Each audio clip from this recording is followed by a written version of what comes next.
If you break down the definition of the word cool down to like a philosophical level, everyone knows that the Tyrannosaurus Rex is the embodiment of the word, and if you don't think so, you're wrong, you should feel bad. Today I'm dropping Gen 6's Fossil King Tyrantrum into Gen 1 to see how fast it can beat Pokemon Red, and the rules are in the description.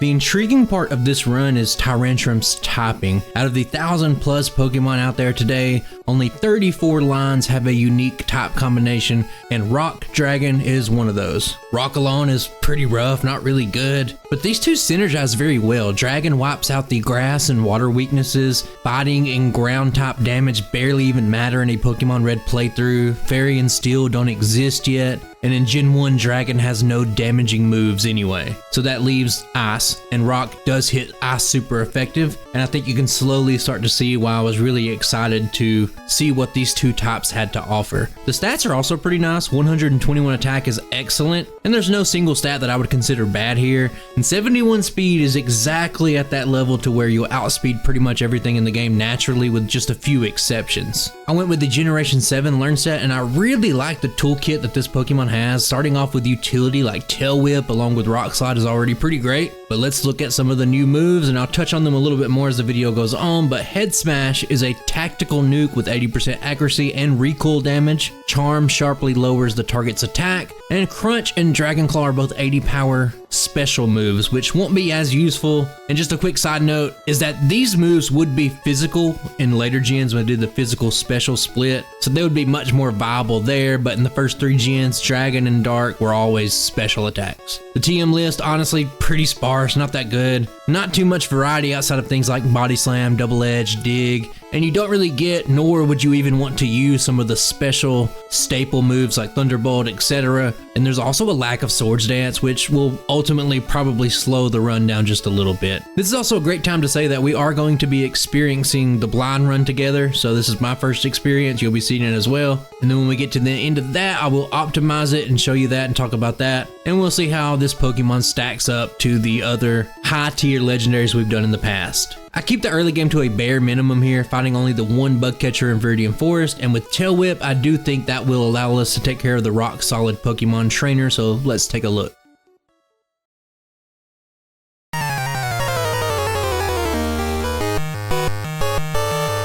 There's a couple of things to talk about here, and the main thing is that the previously mentioned Tail Whip is the reason that I like this matchup. Now, since this is a blind run, I have no clue what the optimal number of Tail Whips would be, so I'm just stacking as much as I can. And in Pokemon Red, Geodude does have Defense Curl, so it creates this annoying little loop where you Tail Whip, it Defense Curls, you kind of stare at each other awkwardly, and it just repeats several times. Now, something I'll mention now, since I forgot to mention this earlier, is that Rock's resistance to normal damage is excellent. I would say there's near infinite amounts of normal damage in the game, especially early, and to me that's one of the very few strengths of the Rock typing. But eventually here I get tired of trying to climb up the mountain of getting Geodude to -6 defense, and I just go ahead, take it out, test the damage on some moves, and now it's time for Onix. I don't outspeed, but the plan is pretty good. Use Tail Whip until it uses Bide. Then at that point, it's at -6, and I can just roll the dice on taking it out before it uses Bide again. Now things are going just as planned, and the eventual Head Smash does a ton of damage, but here I'm gonna make a mistake. Onix is currently in a Bide.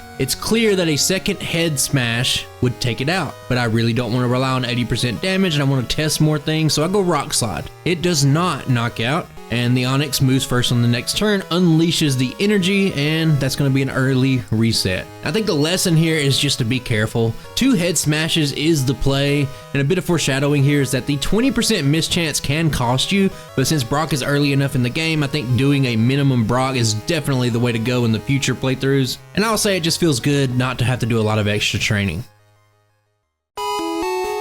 The path ahead is once again minimum, not doing a whole lot, and as is tradition, I will be picking up all candies in a blind run, and since we are not in the slow level up group, and I got a lot of damage, I'm not weak to water, I think I'm going to go ahead and just try an early Misty.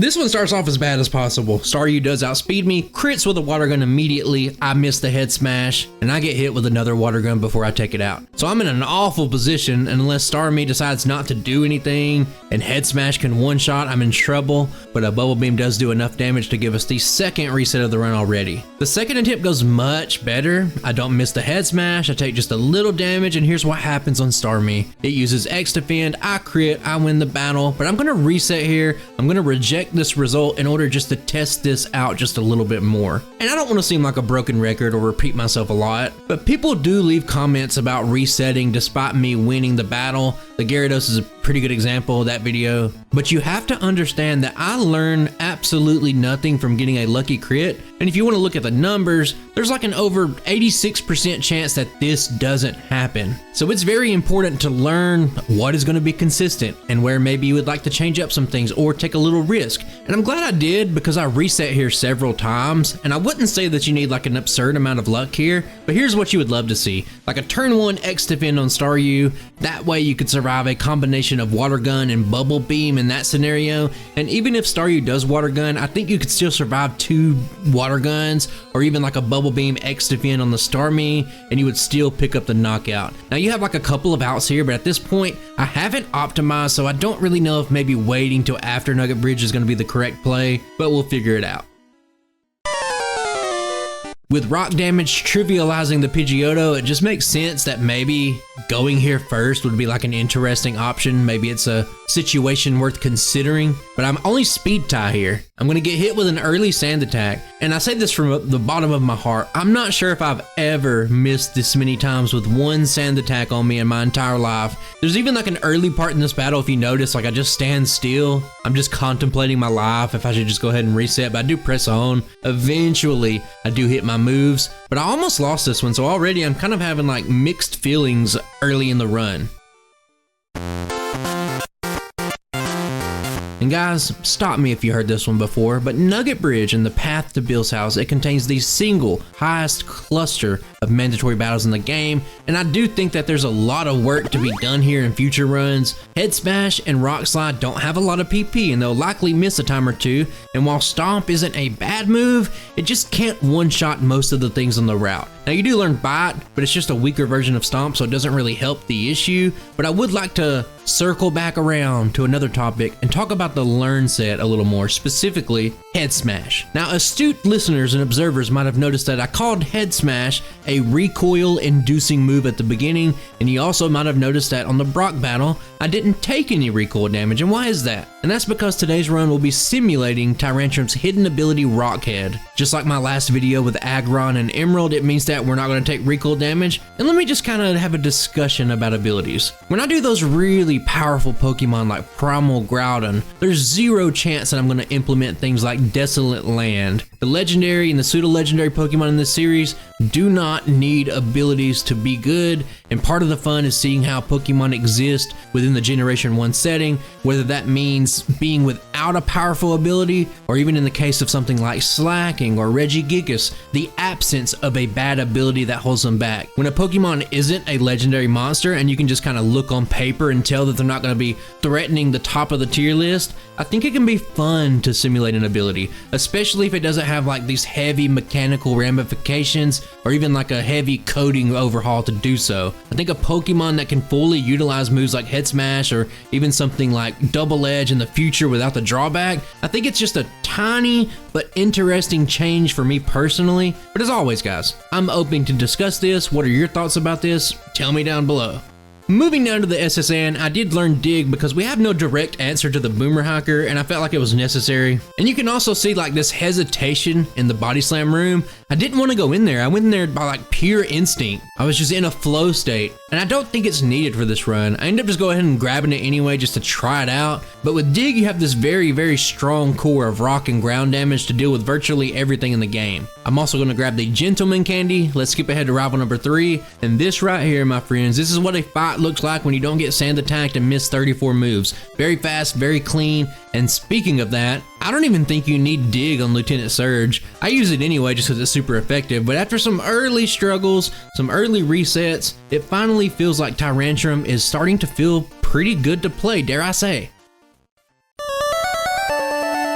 there's not much going on in Rock Tunnel, so I'm going to skip ahead to Celadon. And here I'm going to do an immediate shop buy. And since it's a blind run, I'm actually going to pick up a Sody Pop for an extra copy of Rock Slide just in case. And I'm also going to pick up a Pokedoll just in case I want Mimic. On the Rocket Hideout, the only thing extra here is picking up Double Edge. With Rockhead, we just talked about it. There's no drawback, and it's just a neutral Earthquake. That's what Double Edge is anyway, guys. I love this move. I'm a stan for Double Edge. I use it often on the channel. Not a lot of other channels like it for some reason. But for me, this kind of cements that Body Slam was probably a waste of time since they are so close to each other in the playthrough. Giovanni 1 is another showcase of the versatility of the learn set, specifically ground and rock coverage. Head Smash, and I can't stress this enough, it's a crazy move. 225 effective power in neutral situations is obnoxiously strong, and I think this can carry you through almost anything if you land it. You gotta remember, guys, it has that 80% accuracy, but it's really strong. Pokemon Tower is also a little bit interesting, and if this tells you anything, the hardest part was kind of like the Ghost Marowak. Now don't get it wrong, it doesn't get close to defeating me or anything, especially since Bone Club is a pretty bad move, but it just has really high defense, it resists rock moves, and it's just kind of funny to me to see this thing be like a very slight speed bump, the biggest speed bump inside of Pokemon Tower. And you guys know the usual goal of these runs, and the new kind of optimal strategy is to fill up your bags, do every bit of non-gym leader content, and then go in that TM Blitz, or I should say Gym Leader Blitz, to skip the TM dialogue. Now, I've spoken about this a lot lately, but what I'm trying to say here is that it's not really a realistic expectation in a blind run to do that intense of inventory management. To get it to that level is something that you'll never be able to do well on the fly, and I guess what I'm trying to say is I have to awkwardly kind of deposit some items here. It is what it is. Up next is Silph Co, and you guys already know that rival number 5 is kind of the litmus test for a Pokemon. How much work do you need to put in to get past it? And can you get past early to kind of unlock some faster time saves in the future? I do have some other things I would like to talk about, but for now, I'm just kind of skimming through here, bare minimum, and I'm just making my way as fast as possible up to that rival room, and let's take a look at the battle.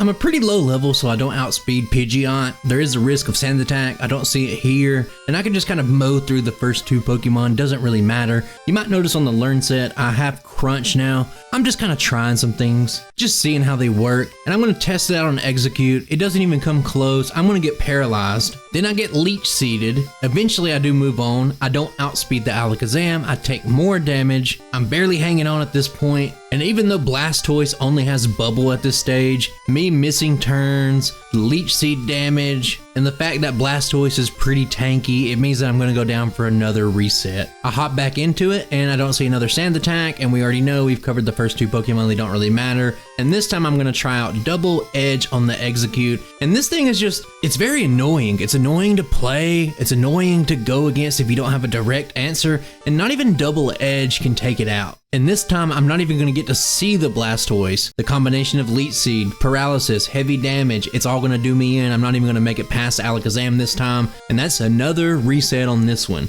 And I thought about using candies, but it just seems like there's a very clear solution here. Make it past the first 2 Pokemon. Now we know, hey, learn the lesson. I use Head Smash on the Execute, take it out. But this time, I figure out that Double Edge does not one-shot Alakazam, so it hangs on. Luckily, I see a retroactive Super Potion, but I'm not at the best health in the world, but we do get to see the Blastoise again, and at least I'm not paralyzed. I missed the initial Head Smash on Blastoise. It goes for a withdrawal. That means that the next Head Smash won't knock it out, or at least it would if I didn't crit, but I do make it past this one finally, and this is yet just another battle that I have to kind of look into. Perhaps I was a little bit too low of a level. I don't think so. I think it's more of just using your right moves, but let's just move on from this one.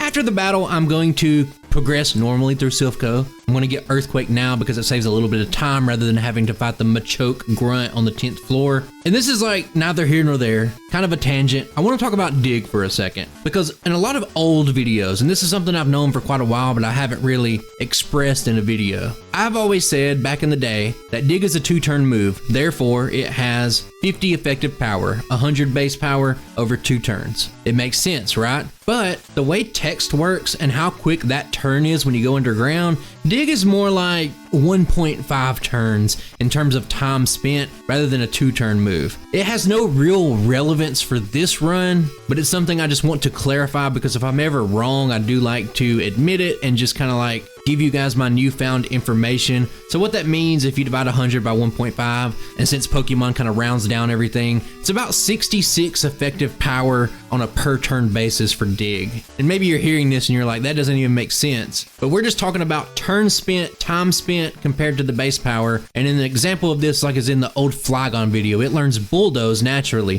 which is 60 base power. And in that video, which it's quite old at this point, I did not learn Dig because the idea was that 60 base power times 2 is 120, and it would just out damage Dig, but that's not actually the case. And it's just something I wanted to talk about. It doesn't really matter to the run, but I just have no idea where else I would really talk about it, but that's it. And next up, we're going down to the Safari Zone, and once again, I want to talk about something that I kind of just like briefly kind of barely touched on in other videos that I just want to clarify just a little bit and just kind of explain what's going on. I think as recently as the Primal Groudon video, I mentioned that my movement was a little bit janky because I've been trying out some new things. And basically, I've been playing a lot of Emerald. It's on a different emulator, so I have to use a completely different control scheme. And I've also been trying to move with the analog stick to make a more fluid experience if you master it. So just the combination of having to relearn, remap all the buttons and do different things, add new stuff in, and try a different way to move. It's just really been, there's a pretty steep learning curve. I think I'm about at least even to where I was now, so it was kind of worth it at the end of the day. And that's what I mean. But let's get off these tangents. Let's just kind of stick to the run from here on out. How about that? And that's going to take us to the gym leader Blitz. We have our bags full. That's pretty much the goal of doing things in this order. It's the fastest possible time you can get in these games. And Erika's up first. We massively out-level her, so it doesn't really matter. I go straight double edge, can't one-shot the Tangela, but who really cares about Tangela? Very quick, very easy battle. Now for Koga, I have Dig. I don't have Earthquake yet. I'm holding off because of the time saves that Dig allows you to do in the overworld. You already know. But I think the testament to how grossly overpowered Head Smash is, in my opinion, is that it's stronger than a super effective Dig. I just can't stress enough. Like really, 225 effective power is just nuts. It's nutty. And I'm wondering if I could use that on the Wheezing and maybe pick up the one shot, maybe not. It's something I need to look at. I also have Dragon Claw here. I do test it out a couple of times, but it's just worth noting that I am kind of shuffling some moves around, trying different things for the blind run. And finally, I'm going to head over to Sabrina. It's not too bad. I can't one-shot the Mr. Mime, but it really doesn't matter. I do go head smash on Venomoth because I don't want to get paralyzed or anything like that. And it doesn't really matter what Pokemon you are, unless you're maybe like a dark type Pokemon, but a side beam from Alakazam's gonna hurt. We get hit with a crit here. It does a ton of damage, but I do just full send the head smash. I pick up the knockout, and there we go. That's 3 gems down, fairly easy. And that's going to take us to a brisk swim down to Cinnabar. Now, I got something to say today. You may or may not have heard there's a pretender that says they know what Tombstoner is. They made a video about it. And to me, that's propaganda. False prophet type situation, if you will. Do not believe the lies. If you followed my channel for long enough, you know that even me, who puts it in every single video, does not know what it is. No Pokemon we have ever ran knows what it is. So it goes without saying that someone else would definitely not know what it is. And if you don't believe me, go into Blaine's gym and ask yourself, answer this question: is TM28 actually Tombstoner, brother? Or not? And I'm telling you, no one knows what this move is. I kind of make a little oopsie on Blaine here. I don't heal, I'm very low, but Tyrantrum is Blaine's worst nightmare. We double resist fire, we resist normal moves, we have super effective damage. I mean, just look at the effective power of Head Smash. So I'm not too worried, and I am gonna make it past this one. I do think like an Arcanine takedown, or at least a crit. I don't know if the regular move would take me out, but it doesn't matter because I just crit on my own. Probably don't want to be this low in a fight ever, unless you've done the run like 15 times, but this is the blind run. I do kind of take a risk here. I make it through, and I say we just go straight into Giovanni. I think the opening of this fight just kind of tells you everything that you need to know. The Earthquake doesn't one-shot the Rhydon, and now that I'm actually looking at this footage, I'm missing an item in my bag. It's yellow now. I wonder how that happened. I'll probably never know or care enough to go back and look, but this fight's not great, but it's not terrible either. I just kind of like basically two-shot everything, take some pretty heavy damage from Dugtrio. I get a one-shot randomly like on the Nidoqueen. I crit, everything else is a two-shot, but he can't do much to me in return outside of the dig from Dugtrio. So this one's cut and dry, and just like that, we're moving straight on to rival number 6. Now this battle is a battle that we've seen repeated a couple of times already, just like the Rival 5 fight, so there are some problems. Now there is no sand attack on the table, so it's a little bit easier, and both Pidgeot and Growlithe are just going to spam agility because it's their best choice to use against me. And overall what I'm trying to say is there's just not a lot of threat in the first parts of these runs, or battles I should say. And once again we get down to the execute. Have I learned my lesson? Yes, I use Head Smash, get it out of there, but once again I don't outspeed the Alakazam. It's something we've already known about. We knew this was going to happen because I'm kind of a low level. It goes for Psychic. It does over half my health. And I don't know why here.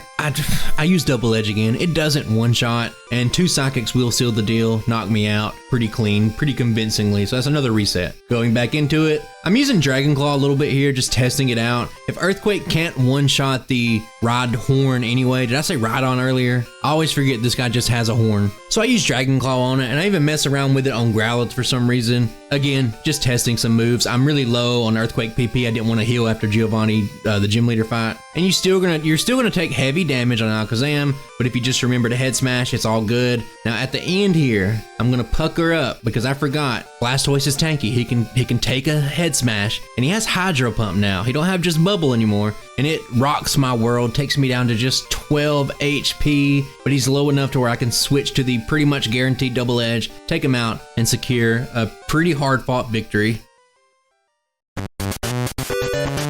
So now, my friends, that leads us facing down the final battles of the game, and here are my thoughts on Tyrantrum. I think every single problem that we've ran into, there's a pretty clear solution, there's a lesson to be learned, and even if you did not learn your lesson and you think these were too hard, keep this in mind. I'm only level 46, I haven't used a single candy. I have 10 in my bags, so I have more than enough firepower to beef myself up, level up, and meet those challenges and make them much more easier if I so choose in the optimized run. And I guess you can tell it's been quite a while since I've ran a blind run, no candy run that wasn't in the slow level up group, because I forgot that anything that's not in the slow leveling group will be high enough level to not have to worry about encounters in Victory Road without candies. So that's pretty cool. Neither here nor there really. But if you remember at the start of the video, we have one weakness basically, and it's ice. Lorelei is a problem for a lot of runs, but we have shown to be resilient. We know how strong Head Smash is, and I wonder how it's all going to play out. There's only one way to find out, so let's just take a look.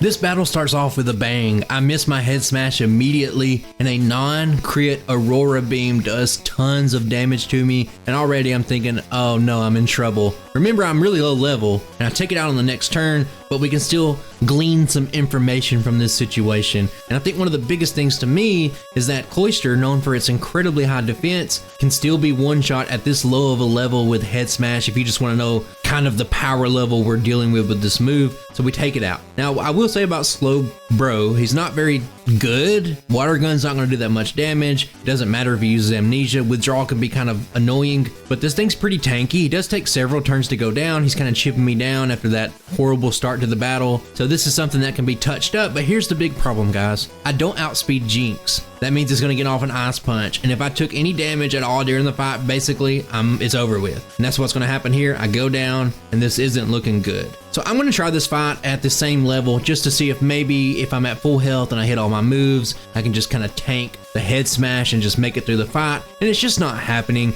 You'll see the Cloyster crit me after I miss a Head Smash, that 80% accuracy kind of coming into play. And then from there, the Jinx just kind of just takes me out. You know, I love probability and statistics. And if you're in a situation like this where you basically have to hit 5 Head Smashes in a row, maybe 6, there's a 67% chance of you seeing at least one miss during those consecutive moves. So very, very high chance for this move to miss. And I often say, I don't care about low accuracy. I'll live and die on the 90%, 80% accuracy moves. I'll die on that hill. But the problem is when it's a life and death situation. So after having a few resets here, I come to the conclusion, maybe it's not the right conclusion, that I need to outspeed. So I use candies, I got a lot of them. Level 53, I do outspeed the Jinx, and the battle goes kind of how you expect. Obviously, of course, as soon as I use the candies, I'm gonna hit every single head smash, and it doesn't even matter. And I just outspeed the Jinx now, I can just easily take it out, and there's only one thing to talk about here. The way the damage chart works and what the computer will use, the AI uses, it sees water as a good choice or ice as a good choice. So here you're gonna see Lapras go for a Hydro Pump after I miss. It does a pretty decent chunk of damage, but not as much as a Blizzard would have done.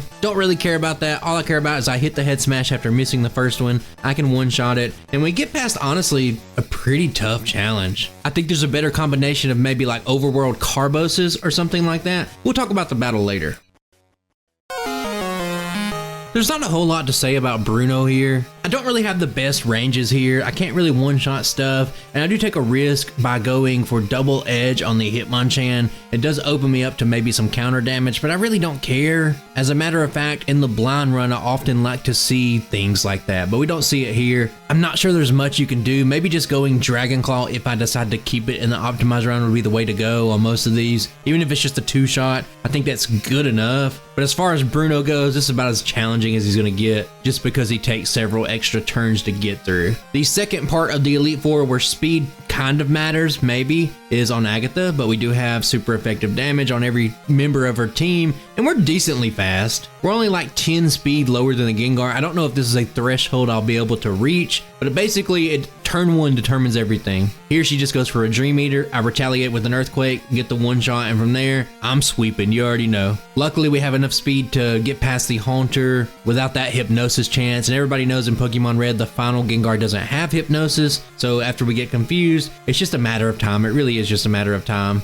Everything being a one-shot is really nice, makes everything pretty simple. Wrap a little bow on it. Let's move on to Lance. Just like the Lapras earlier, the AI, good AI, is going to see water as a good choice, so that means Hydro Pump is on the table, and that's a bad thing. Where it's kind of a good thing on Lapras is a bad thing for Gyarados, because I would much rather see Dragon Rage here, and this, of course, is off the back of a head smash miss, which means I take about half of my life and damage before moving on. Now here I need to know if a double edge knocks out the Dragonairs. It does not, so I take even more chip damage, and what's bad here is that they will use Dragon Rage. So at this point, after you've already tanked a Hydro Pump, taking flat 40 damage a couple of times in a row isn't very good, doesn't feel very good, and it leaves me extremely low, but I'm still confident that maybe I could still pull this off. I do still resist normal moves, and that's all Aerodactyl has, but just for good measure, he outspeeds, crits me, and that's going to be another reset. So let's take a different approach to this one. How about I just not miss head smash? How about that? How about that for a strategy? I hit the head smash, I'm infinitely more healthy than last time, and this time I do try out Dragon Claw, and it turns out actually a pretty good choice on the Dragonairs. Clean one shot, and if you're at full health at this point, it doesn't really matter what Aerodactyl tries to do. Head smash is going to absolutely obliterate him, and you do outspeed the Dragonite at the end. Not much he can really do to you otherwise. Maybe a crit would hurt pretty bad, but if you're healthy, it doesn't matter. One more head smash, that's going to lead us into the final battle of the run.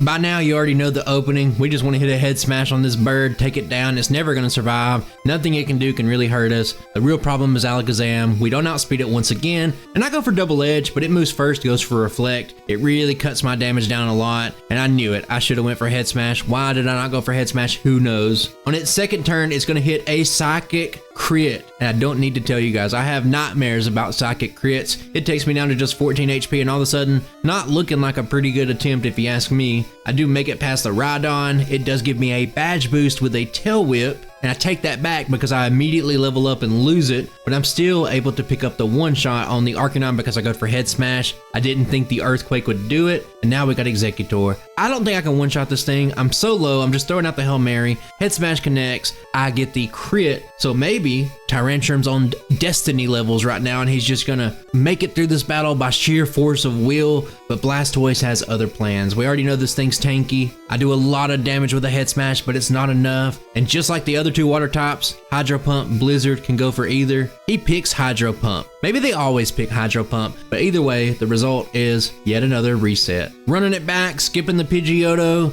I gotta say, you're really punished very hard if you miss a head smash or something on the Alakazam. It getting off 2 moves against you really hurts. Doesn't even matter if it goes for a weaker move like Psybeam, it's still gonna take me down to about 30% health. Doesn't feel good. And now we're testing out some more ranges. Earthquake, we already knew, not gonna one-shot the Rhydon. It looks like a pretty comfortable 2-shot. I'm paying more attention here now. I go for Earthquake on Arcanine as well, and it's a range, just like I thought. Head smash is probably needed here if you can't take any more damage, but it just goes for a takedown, misses, and now we're moving on. Now I need to know, does anything just one-shot the Executor straight up? Maybe a head smash, and I'm not gonna find out because it crits once again, and we're kind of in the same position, but we're a lot more healthier on the Blastoise. We've already established that I cannot one-shot. It goes for Hydro Pump once again, and to my surprise here, it knocks me out at 71 health. It's just a neutral move, and I don't have like Poor Special, so I was just kind of surprised that this was able to take me down from about 35-40% health all the way down to 0, but it is what it is. Another reset in the run. Finally, as they say, the third time is the charm. I'm not playing any games with Alakazam. It sets up a turn 1 Reflect, normally not that bad,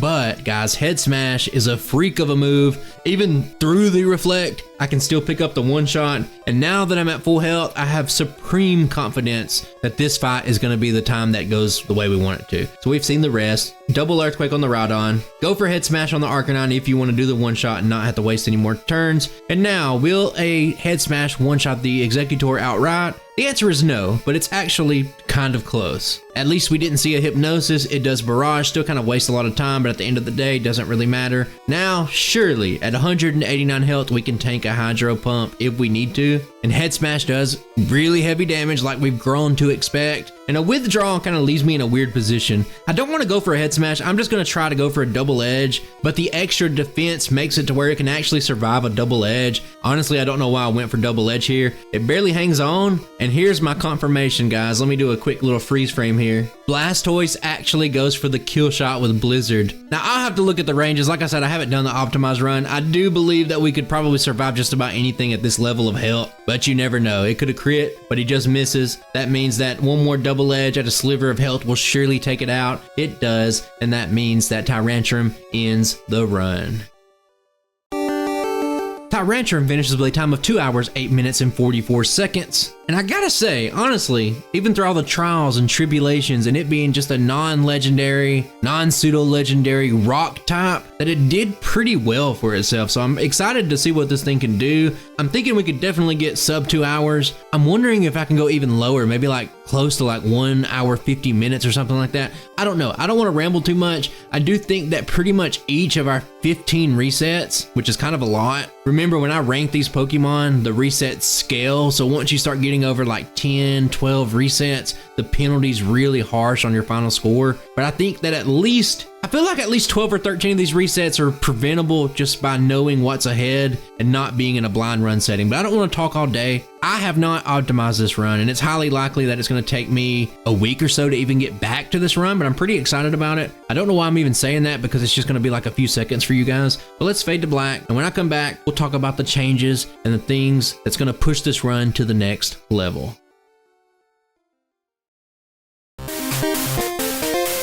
Like a lot of these good runs, there was a lot of things that I got right, but after doing a few extra runs, knowing what was coming, learning the damage ranges, and kind of learning what I could and could not do, I was able to string together a pretty solid run. So let's hit where I improved. On Brock, I felt like I already had a good understanding with this one, but with red version Brock, the numbers really don't matter that much. Now, for example, -4 defense was that sweet spot with the Geodude, but with defense curl, it's not guaranteed. So I go to -5 just so I could spam a couple of head smashes, even if it went for defense curl. Onyx's magic number is -5, but since you need it to use Bide first, you'll likely get to -6 anyway, but overall, a 7-minute, 11-second Brock split is pretty solid. In Cerulean, I'm going to waste a slight bit of time getting the candy behind the house early, and I'm still going to fight Misty early, with the change-up being that I now know that I did not use a lot of candies, so after that Goldeen trainer, I'm going to pop 2 candies, get up to level 17, and this is going to do some really great things for Tyrantrum. For Misty, it simply gives me better bulk and defenses, which dramatically increases my chances to win.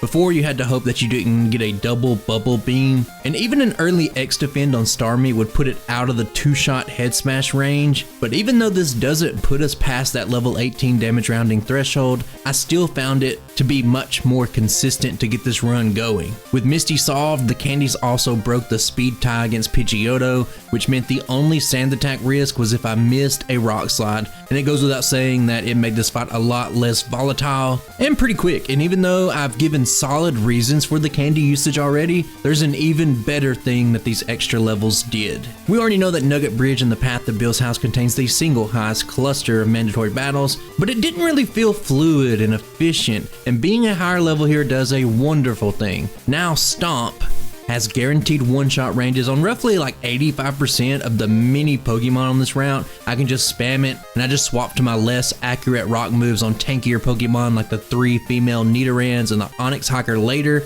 And I think overall this was potentially the biggest time save in the run, and the extra levels keep helping for a little while longer. Things are going to stay standard from there, and I already talked about how Body Slam felt like it was a waste of time, so we're going to be skipping it. And Lieutenant Surge was already a pushover. We got Dig, you kind of already know, but that will bring us to some early split data to talk about. Now I'm comparing to Mewtwo as is standard for these runs, and after the 3rd gym you can see here I'm only 55 seconds behind. I never expected Tyrantrum to pass the Mewtwo bar to be like a surprise hit anyway, but I am happy that it's at least keeping it this close after the first leg of the run. But now I want to circle back to the extra levels at Misty because they're still helping me out. Even on the Rapping Junior Trainer, Stomp is the solution. It has a fairly high chance to one-shot the Oddish, which I'm going to take it here. I'm not punished even though I missed one of the ranges. And even further, like in some of the battles on Rock Tunnel or some of the Pokemon in the Rocket Hideout, Stomp is still picking up one-shot ranges. And having that flexibility to have a spammable move without relying on my heavy-hitting moves with lower PP,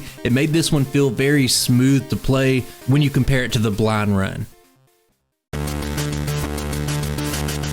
From there, Double Edge is still going to be a big part of the run. It does what Stomp does, but better. And after that, we're going to see a pretty rare sight. Now, I know now that I don't need the extra Rock Slide TM, so I can save some time there, but I'm actually going to buy vitamins for this run. It's a very modest 2 protein buy, but it's worth noting that even though you almost never buy these in a really good run, sometimes it's worth it. Now, just for an example here, Alakazam is a problem area for this run, and if you're trying to squeeze through as low as you can, a few proteins here can make this go from like a 45% one-shot range to a 65% range. And with how things went in testing, going from less than a coin flip to having a 2/3 chance felt like it made a real difference in saving my sanity and stopping me from doing a bunch of extra runs just to get the luck required. Next up is a mistake. On the 2nd or so Rocket Grunt at the end of Pokemon Tower, I was supposed to use 2 rare candies, and I didn't realize my blunder until I was already in Silph. And even though I would be level 36 here and not over a new damage rounding threshold, the key to success in this run, it just felt like it was being a little bulkier.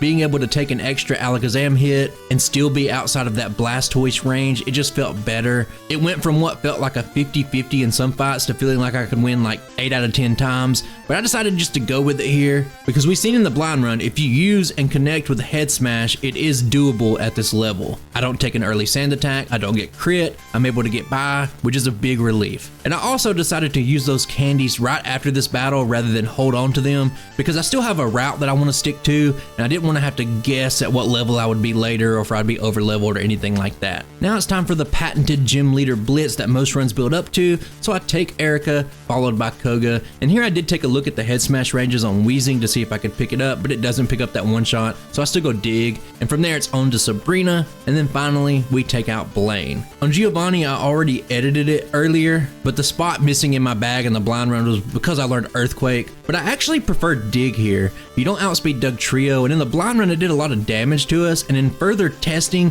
taking damage there, or even a crit, followed up by not being able to guarantee the one shot on the rest of the team could put you in a bad position. Whether it be the Nidoqueen body slam, you could get paralyzed, you could get crit, then you got Nidoking with Thrash. I didn't like how it felt. Dig is good because if you go second, you guarantee the hit outside of a guard spec. Now just to clarify, if Dugtrio moves first, goes underground, then I I go underground, his dig will miss because I'm underground, and then I'll hit. It made things feel more consistent, and it allowed me to skip the TM text. That's just a little extra cherry on top.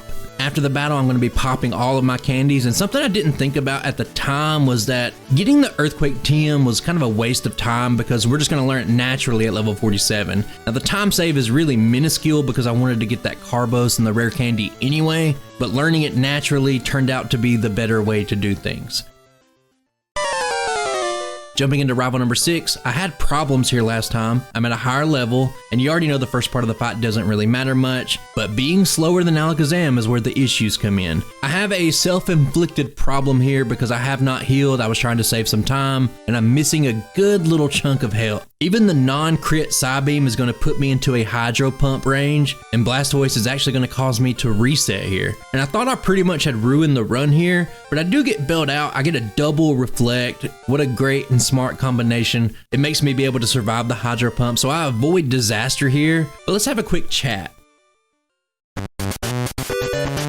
First up, let's take a look at how the split data is stacking up at the end of the game. Now, without a diverse moveset and Tyrantrum's playstyle of just brute forcing everything down despite not being the strongest Pokemon in the world, we have slipped down to a 7-minute deficit by the time we reach the Elite Four when compared to Mewtwo. This is not surprising, but it does, if you look at the bigger picture, glass half full, it does give me hope that we can at least shave off 10 minutes from the blind run, which I already thought was pretty good. And now I'm going to talk about Lorelei and Bruno real quick while I have this footage here. I don't want to like bloat and have to stretch the footage out real far, you already know. And I want to go back to the proteins. The main #1 reason for the proteins outside of Alakazam ranges, which was a bonus, was Dugong ranges. I talked earlier about how hitting 5 head smashes in a row has a very high chance for you to miss, so in the lab, I wanted to alleviate my reliance on it, and I wanted to pick up some Rock Slide ranges here. 3 proteins gave me roughly a 70% chance to one-shot the Dugong, and I liked how it felt overall. I wanted just to kind of quickly sprinkle that in here so that we can actually talk about the battle, and I also want to talk about Bruno, and I could probably just do this while I'm talking about Bruno, but I entertain the idea of picking up Psychic. Tyrantrum gets both Zen Headbutt and Psychic Fangs, which are close enough for me to allow it to learn Psychic, and it turns Bruno from like an 11 or 12 turn battle down to a 7 turn battle. And even though we had no trouble with Bruno, the prospect of saving a lot of turns was very interesting, but consider this. I had to go get the Psychic TM. I had to fit that into my full bag route I already had, so I had to rearrange some stuff, and ultimately I would be doing an extra menu and learning a move solely for Bruno, which is probably never the correct choice for a Gen 1 solo run. But I just wanted you guys to know that I did test it, and I wanted to set us up here, talk about a couple of things, and now let's kind of take a look at the footage. We talked about the ranges a second ago, and Rock Slide gives me an easy out for the first Dugong, which is exactly what I wanted to see, and here's where the fight has mainly changed. Rather than being at level 53, I'm at level 52, and I used 2 Overworld Carboses. This puts me ahead of Jinx, and I was able to do it 1 level earlier than the blind run, and with the better ranges, it just makes the fight fairly simple. You do still need to hit Head Smash on Cloyster and Lapras, and Slowbro still takes a few turns to get through, but let us never forget how awful this fight felt when we were slower than Jinx. And I'm going to show Bruno here just to kind of drive home the point that it's kind of a slow fight, one of the slowest fights in the Elite Four. You just slowly progress, and once again, I'm going to take the risk on Hitmonchan. Bruno has bad AI, but if you use a normal move like Double Edge and he selects counter, you're done for. But I am thinking ahead here. I'm preserving Earthquake PP for later, and I'm just daring Bruno to take his best shot. Give me a reset if you want to, brother. And at the end of the fight, I do get hit with a Machamp submission, which does an intense amount of damage, but I wanted to show this fight just to let you guys see how slow it was. It was a slow enough battle that I did entertain the idea of picking up a dedicated TM for it. Skipping ahead to Lance, this fight honestly felt pretty awful without Dragon Claw, but Rock Slide was just too good to give up for the rest of the game. Now I'm gonna miss an early head smash. Luckily I didn't get Hydro Pumped, but this battle gets very dicey when the RNG is not in your favor and when you cannot one-shot the Dragonairs. This means that each of the first 3 Pokemon are gonna use Dragon Rage. Now I'm down 120 HP, and since I don't outspeed Aerodactyl and I'm gonna miss another head smash, I go down to just 10 HP, but luckily I do outspeed the Dragonite. I end the streak of bad luck, and I'm gonna avoid another reset. The champion fight is pretty much the epitome of Tyrantrum as a Pokemon in Gen 1. I progress, I'm doing well, but nothing really feels fast or clean. I try to go rock slide on the Pidgeot, I miss the range, I take 8 damage for my trouble, and then Alakazam's gonna hit me with a Psychic, but I am gonna hit the head smash, and now the battle's gonna really slow down. It takes multiple Earthquakes to take out Rhydon, and I do go for Earthquake rather than head smash on Arcanine, which was a slight mistake. It doesn't really matter much, and we learned that head smash cannot one-shot the Executor, but thankfully it doesn't go for Hypnosis. I'm actually not sure why it doesn't go for Hypnosis, because I resist normal moves, so you figured it would go for the Psychic move, but maybe it's just like a little AI quirk. I don't know. I'm not going to look into it too much. And at the end, we already know that Blastoise is a tank. The head smash will not get it done in one shot, but the champion makes a crucial error. Hydro Pump isn't as strong as Blizzard, and I'm going to survive with just 6 HP. Then I'm going to land the final blow, and that's going to end the optimized run. Tyrantrum finishes with a final time of 1 hour, 55 minutes, and 55 seconds, giving it a tier card rating of 91.39, which is a pretty good rating all things considered. Now, if we go over to that tier list, you can see that it's around things like Slacking and that original Groudon run, putting it in 21st place overall, and ultimately, I think that's why it's okay to give a Pokemon like this a simulated ability. It's not threatening the top of the tier list. I had a lot of fun with this one. I really do actually like this Pokemon a lot, and I've wanted to fit it into the channel and do a run with it for a while, and hopefully it was cool enough for you guys to enjoy it as well. Now, if you made it this far, you're a real one. I appreciate you taking the time out of your day to watch my videos, and a special shout out to my channel members and patrons. The support does mean a lot. And I got a lot of ideas and runs that I want to work on, and I'm going to think about what's next, and I'm going to get started. And I'll see you then. Bye.